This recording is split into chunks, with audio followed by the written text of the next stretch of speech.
से डर रहे थे। बरसात ने और भयानक रूप ले लिया और बाढ़ आ गई। सभी गांव वालों ने अपनी जान बचाने के लिए उस गांव के बीच में लगे एक विशाल वृक्ष के नीचे शरण ले ली।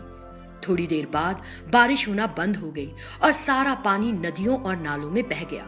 तब उन ग्रामीणों में से एक ने कहा, भगवान का शुक्र है बारिश रुक गई, लेकिन हमारे सभी घर बर्बाद हो गए हैं। अब हमें क्या करना होगा? तब ग्राम प्रधान बोला, अरे इस पेड़ ने हमारी जान बचाई है, ये पेड़ अब भी हमारी मदद कर सकता है। हम इस पेड़ की डालों को काटकर अपने घर फिर से बना लेंगे। गांव के लोग राजी हो गए।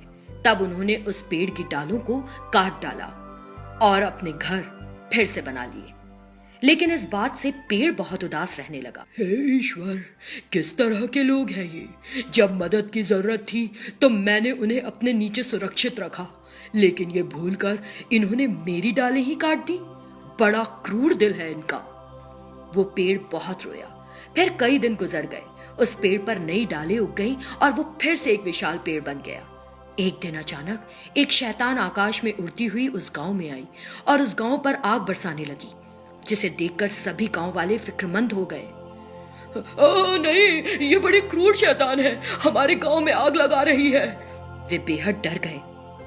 चुपचाप मेरी भूख को संतुष्ट करो, वरना मैं तुम्हारा सब कुछ आग में जलाकर राख में बदल दूंगी। वो आग बरसाती रही। वे गांव वाले डर के मारे कांपते रहे। एक भी व्यक्ति अपने घर से बाहर नहीं निकला। उस समय पेड़ ने सोचा, अरे ये शैतान इन लोगों के लिए एक बड़ी परेशानी पैदा कर रही है। मुझे उन्हें इस शैतान से बचाना चाहिए। ओ शैतान, एक बार इधर तो आओ। शैतान उस पेड़ के पास गई। तुम मेरी दोस्त की तरह हो, तुम्हारी भूख को संतुष्ट करना मेरी जिम्मेदारी है। शैतान को हैरानी हुई। मुझे समझ नहीं आ रहा कि तुम कहना क्या चाहते हो। इसमें समझने के लिए कुछ भी नहीं है बहन। कुछ लोग जो तुमसे डर गए थे वे मेरी गुहा के अंदर छिप गए हैं। तुम मेरी गुहा में घुस जाओ, फिर मैं इसे तुरंत बंद कर लूंगा और उन्हें बाहर नहीं आने दूंगा। तुम उन सभी लोगों को खाकर अपनी भूख को आराम से संतुष्ट कर लो।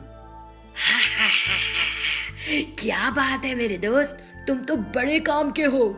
और वो शैतान उस पेड़ की गुहा में तुरंत घुस गई। पेड़ ने अपनी गुहा को बंद कर दिया और सभी ग्रामीणों को पुकारा।